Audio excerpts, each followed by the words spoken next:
Assalamualaikum warahmatullahi wabarakatuh. Alhamdulillahi rabbil alamin.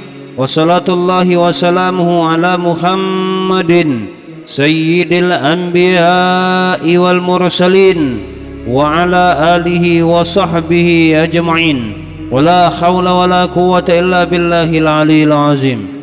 Qala Allah ta'ala fil Qur'anil Karim, wa ma ataakumur rasulu fakhudhuhu wa ma nahakum anhu fantahu.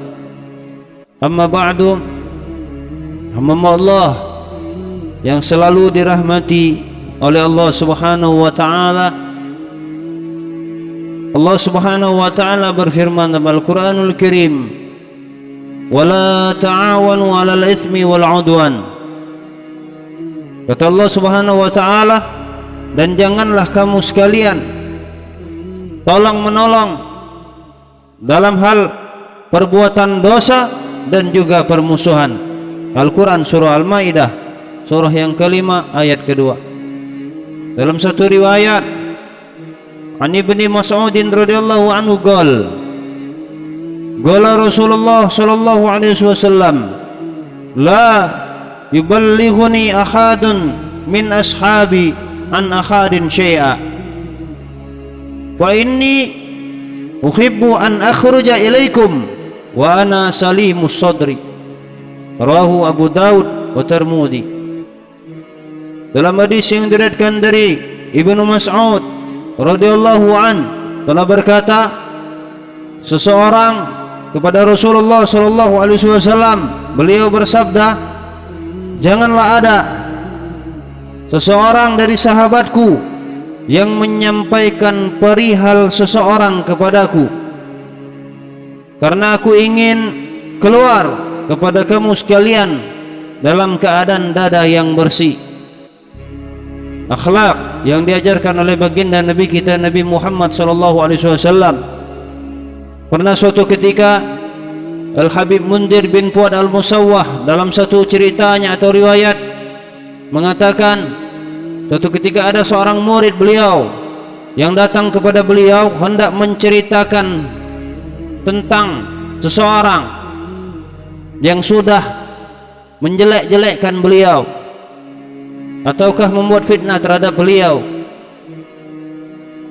Kemudian di saat fulan hendak menyampaikan sesuatu itu kepada Habib Mundir, ya Habib, ada seseorang yang menjelek-jelekkan antum, kira-kira begitulah. Kemudian apa kata Al-Habib Mundir bin Fuad Al-Musawwah, pengikut jejak baginda Nabi kita Nabi Muhammad sallallahu alaihi wasallam? Beliau katakan, diam, jangan dilanjutkan,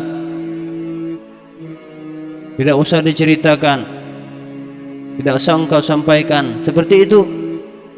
Kemudian apa ya mukmin? Tidak tersambung ceritanya, stop sampai di sana.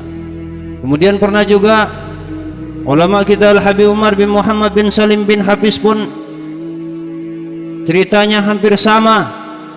Ada murid beliau yang berkata, ada seseorang yang membuat fitnah terhadap beliau,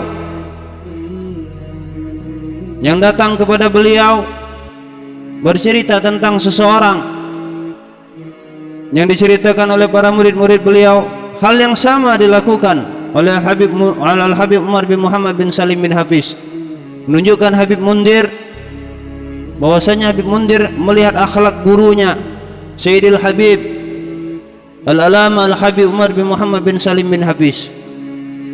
Kemudian ada juga cerita bagaimana Al-Alama Al-Habib Umar pada suatu ketika menyuruh para murid-muridnya untuk khuruj dalam hal dakwah. Kemudian Habib Umar berkata kepada murid-muridnya, nanti kalau kalian tiba pada suatu wilayah, kunjungi kubur syekh atau ziarahi kubur syekh Fulan bin Fulan. Kemudian ada salah satu murid beliau berkata, ya Habib, bukankah seseorang yang hendak engkau perintahkan kepada kami berkunjung kepadanya telah membuat fitnah terhadap engkau, bahkan dia telah membuat buku terhadap engkau. Dijawab oleh Al-Allama Al-Habib Umar bin Muhammad bin Salim bin Hafiz, diam katanya, jangan dilanjutkan. Kemudian cara Al-Allama Al-Habib Umar bin Muhammad bin Salim bin Hafiz hendak memberikan pelajaran kepada muridnya. Selama 1 minggu muridnya tidak ditegur-tegurnya. Setelah 1 minggu kemudian muridnya mendatangi Habib Umar dan berkata kepada Habib Umar untuk meminta maaf. Kemudian apa kata Habib Umar? Biarkan itu urusan dia dengan Allah. Ada sejuknya hati beliau. Dan kemudian muridnya dimaafkan oleh Al-Allama Habib Umar bin Muhammad bin Salim bin Hafiz. Ini saja mungkin hamba Allah yang dirahmati Allah, mudah-mudahan bermanfaat. Lebih dan kurang saya memohon maaf pada Allah Subhanahu wa taala, saya memohon ampun. Wabillahi taufiq wal hidayah. Wassalamualaikum warahmatullahi wabarakatuh.